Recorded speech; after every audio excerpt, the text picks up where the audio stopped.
Muhyiddin Yassin, peguam, dikenakan notis merah Interpol. Menantu Muhyiddin Yassin dan seorang peguam telah diletakkan dalam senarai notis merah Interpol kerana dikendaki Suruhanjaya Pencegahan Rasuah Malaysia. Menurut utusan Malaysia, perkara ini disahkan oleh Ketua Polis Negara, Razadin Hussein. Ia sudah tindakan polis notis merah dikenakan terhadap mereka, katanya. Dua individu itu adalah Muhammad Adlan Barhan yang berkahwin dengan anak Muhyiddin Yassin, Nabilah, dan Mansur Saad, seorang peguam dan tokoh penting dalam NERS Seniang Berhad. SPM mendakwa mereka dikendaki berhubung projek yang melibatkan pendaftaran dan penyimpanan maklumat biometrik untuk pekerja asing. Kedua-duanya melarikan diri dari negara pada bulan Mei. Utusan Malaysia memetik sumber tanpa nama yang mendakwa Muhammad Adlan meninggalkan negara ini melalui sempadan Johor Bahru. Dia dipercayai berlepas ke negara ketiga, katanya. Muhammad Adlan melalui peguamnya mengeluarkan kenyataan mendakwa dia menjadi sasaran secara tidak sah dan menyebabkannya menderita dan berada di ambang kehancuran dari segi keuangan. Dia juga mendakwa bahawa akaun bank, baik peribadi maupun dikaitkan syarikat telah dibeku tanpa notis. Bagi Mansur, dia mendakwa bahawa dia menjadi mangsa penganiayaan politik. Pada 2011, NERS Sdn Bhd dianugerahkan kontrak 12 tahun untuk memantau kemasukan warga asing ke Malaysia serta mengeluarkan pas lawatan pekerja sementara pada PLKS. Tuan-tuan, ini 2020 ini cerita pada tahun 2011 di mana Muhyiddin Yassin pada waktu itu adalah Menteri Pendidikan merangkap timbalan Perdana Menteri. Menteri Pendidikan ke Menteri KDN? Tengoklah. Tetapi apa yang berlaku, tuan-tuan? Kenapa perkara ini sekarang ini dibangkitkan? Isunya berkenaan dengan integriti sekali lagi lah. Bila Perdana Menteri Datuk Seri Anwar Ibrahim mengatakan ada kes, ada cerita, ada pihak yang bakal didakwa, maka tuan-tuan lihat sendiri siapa yang bakal didakwa tersebut.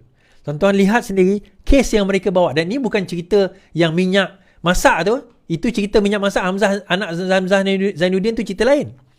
Yang ini NERS ni melibatkan, kalau tak silap saya, biometrik bilion ringgit. Jumlah bilion, tuan-tuan. Timbul satu persoalannya, kenapa agaknya, ialah pertama perkaitan dia, dan kedua, bagaimana bagaimana dia terlepas tu, bagi saya itu satu hal lah. Sedangkan Sajat boleh terlepas kan. Tapi bagaimana dia, kenapa dia, now saya dapat, saya terfikir tadi, kenapa cerita dia sama macam Jolo?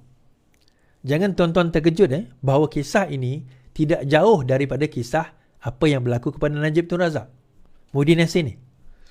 Cerita Jolo ini, Jolo keluar negara, akhirnya tidak dijumpai. Menantu Muhyiddin Yassin keluar negara untuk tujuan apa? Kalau sekiranya tertangkap menantu Muhyiddin Yassin ini, ada kemungkinan besar Muhyiddin Yassin sendiri akan terpalit dan tertarik sekali dengan kes ini. Menarik, tuan-tuan. Kenapa berlaku demikian? Kita kena ingat watak kepada kisah ini dan juga projek-projek yang lain, dia center kepada beberapa orang selain pada Muhyiddin Yassin. Yang pertama adalah menantunya. Yang kedua adalah anaknya. Anak Muhyiddin Yassin sendiri. Cuma yang menariknya, anak Muhyiddin Yassin masih belum terpalit dalam kisah ini. Sedangkan kalau kita scrut, ada satu scrut, perkaitan kepada anak Muhyiddin Yassin itu datang daripada pelbagai arah.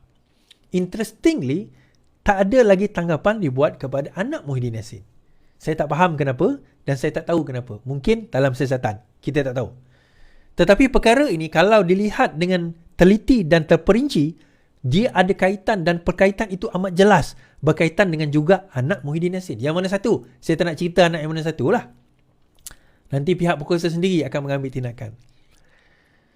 Jadi dengan keluarnya menantu dia ini dan diharapkan tidak akan dapat dijumpai, benda ini terpaksa taklah disweep under the carpet, tetapi menjadi sukar untuk pihak berkuasa nak menentukan the culprit. Siapakah sebenarnya orang yang bertanggungjawab dengan perkara ini? Kan?